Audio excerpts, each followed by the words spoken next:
మనసు. జీవితంలో ఎప్పుడైనా ఏదైనా ఒక వస్తువు లేదా సుఖ సంతోషాలు ఎక్కువ మొత్తంలో మీ వద్దకు వచ్చాయంటే అప్పుడు మనలో శ్రేష్ఠులం అన్న ఒక భావన పుడుతుంది.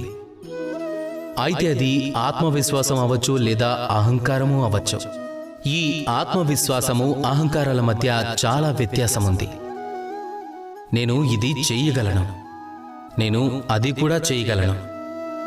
ఇది ఆత్మవిశ్వాసం.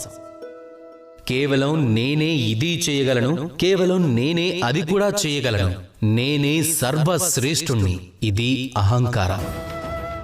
ఇప్పుడు ఈ అహంకారం అనేది ఏదైతే ఉందో దాని పడగ చాలా ఎత్తుగా ఉంటుంది. అది మొట్టమొదటగా మిమ్మల్ని కాటేస్తుంది. ఇప్పుడు ఈ అహంకారానికి విపరీత శబ్దం వ్యంకారం. అంటే దాని అర్థం స్వయంగా మనలో పుట్టి ఇతరుల గురించి ఆలోచించడం, ఈ ప్రపంచ విషయాల గురించి ఆలోచించడం. ఈ వ్యోమకారాన్ని చూసుకోండి. ఒకదాని నుంచి అనేకంగా రూపాంతరం చెంది మళ్ళీ తిరిగి ఒకటిగా మారుతుంది. అది తెలుసుకుంటే మీరే విజ్ఞానవంతులవుతారు.